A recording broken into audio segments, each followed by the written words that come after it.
नेताओं के लंबे लंबे भाषण, बड़े बड़े वादे और विकास के दावे, लेकिन जब उन्हीं कार्यक्रमों में शामिल होने वाले छात्र छात्राओं को घंटों धूप में खड़ा रहना पड़े तो कई सवाल खड़े हो जाते हैं। पौड़ी में मुख्यमंत्री के कार्यक्रम के दौरान एक एनसीसी की छात्रा ने आरोप लगाया है कि उन्हें और अन्य छात्राओं को करीब 3 घंटे तक कड़ी धूप में खड़ा रखा गया। पानी जैसी बुनियादी सुविधाओं की भी उचित व्यवस्था नहीं थी। छात्रा ने अस्पताल के विकास को लेकर के भी किए गए पुराने वादों पर सवाल उठाए। शिक्षकों का कहना था कि कई बच्चे रोते हुए और नेताओं के प्रति नाराजगी दिखाते हुए वहां से चले गए। वहीं ऐसा नजारा सिर्फ पौड़ी तक ही सीमित नहीं है। कोटद्वार में भी कई बार कार्यक्रमों के दौरान छात्र छात्राओं को घंटों इंतजार करना पड़ता है और नेता तय समय पर नहीं पहुंचते हैं। ऐसे में सवाल यही है कि क्या कार्यक्रमों में व्यवस्था और बुनियादी सुविधाओं को लेकर जिम्मेदार लोग गंभीरता दिखाएंगे या फिर युवाओं के ये सवाल यूं ही अनसुने रह जाएंगे।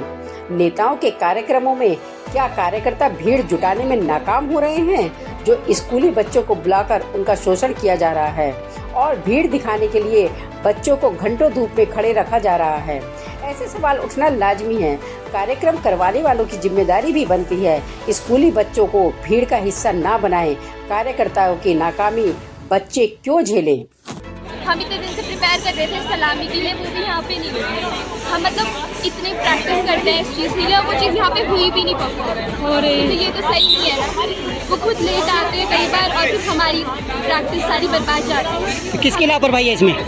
सर सबकी जो सारी मैनेजमेंट थी या फिर हो सकता है चीफ मिनिस्टर की खुद भी। क्या नाम आपका? सर मैं ये कहना चाहूँगी कि और कुछ तो ठीक है बट हाँ तो इवन ब्लड टेस्ट तक की अच्छी सी फैसिलिटीज है, जिसमें जैसे बहुत सारे बूढ़े लोग होते हैं जो रास्ते में आते जाते इंसान की डेथ हो जाती है। ऐसे में क्या होगा, यहाँ से सीधा ऑर्डर दे देते हैं कि बाहर जाओ, बाहर के हॉस्पिटल में जाओ। यहाँ जितने भी हम जैसे कोई भी बीमारी अगर डिटेक्ट हो रही है वो भी कई बार गलत डिटेक्ट होती है। इंसान तो मेरे डर की वजह से डेथ हो जाती है इंसान की। हॉस्पिटल्स की फैसिलिटीज बहुत घटी है।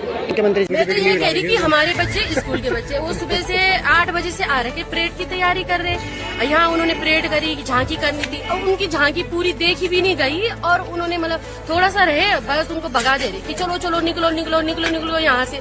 बच्चे यहाँ धूप में बैठ रखे, भूखे प्यासे बैठ रखे धूप में और उन्होंने उनको भगा दिया कि नहीं तुम यहाँ पे झांकी नहीं करो, परेड नहीं करो। मतलब आधा ही किया। तो बच्चे कैसे तैयारी करेंगे, अगले साल कैसे तैयारी करेंगे? और बच्चे डांस वाले बच्चे भी थे जिन्होंने उन्हें वहाँ पे एक सरस्वती वंदना करनी थी, उनका भी उन्होंने वहाँ पे प्रोग्राम नहीं कराया और जल्दी जल्दी में यहाँ से निकल पड़े। मैंने देखा कि बहुत सारे बच्चे गए यहाँ से। हाँ, निराश रोते तो निराश हो गए, इतनी धूप में रहे खड़े। तो ऐसा नहीं होता ना कि अगर कोई आया है उनके लिए तैयारी कर रखी है तो कम से कम उनका एक डांस तो दे दो।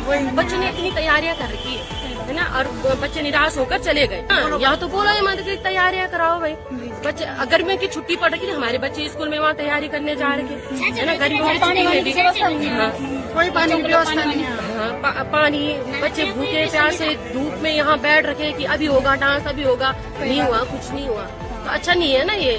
तो ये बच्चों के पेरेंट्स है जिनकी नाराजगी होना मतलब जायज बात है। और मतलब सच में बहुत ज्यादा बच्चों के जो पेरेंट्स होते हैं वो भी बड़ी उत्सुकता के साथ आए थे कि हमारे बच्चे यहाँ पे परफॉर्मेंस करेंगे। और हमने झांकी देखनी थी उनकी, झांकी भी नहीं देखी। मतलब बहुत सारे बच्चे ऐसे नहीं कि एक ही टीम के, यहाँ पे BRMS स्कूल के भी बच्चे थे और हिल्स के भी बच्चे थे और बहुत सारे बच्चों के तो हो गए थे। और जैसे जिन बच्चों का करना था वहाँ पे उनका नहीं हो पाया। जिनका हुआ भी पहले तो उनको भी जल्दी जल्दी में 5 मिनट का चलो चलो चलो मतलब उनको भी हटा दे रहे थे जल्दी। तो कहीं ना कहीं मतलब थोड़ा सा है कि मतलब हमारे बच्चों को ये प्रोग्राम नहीं हुआ। हर किसी को आशा रहती है ना कि चलो एक उम्मीद है कि हाँ यार उत्सुकता रहती है। और यहाँ पे दीदी जी हमारे साथ इनकी भी 2-3 बच्चों के यहाँ पे प्रोग्राम थे। ये भी सुबह से परेशान थे बच्चों के लिए। अब सुबह कह रहे थे कि नाश्ता करके भी नहीं गए थे हमारे बच्चे और बिना ही नाश्ता करके वो चले गए थे, जिस वजह से उनको भी मतलब काफी ज्यादा बुरा तो लगता है। बच्चे ना इनके बच्चे मेरे सामने से रोते हुए गए कि हमारा प्रोग्राम नहीं हुआ।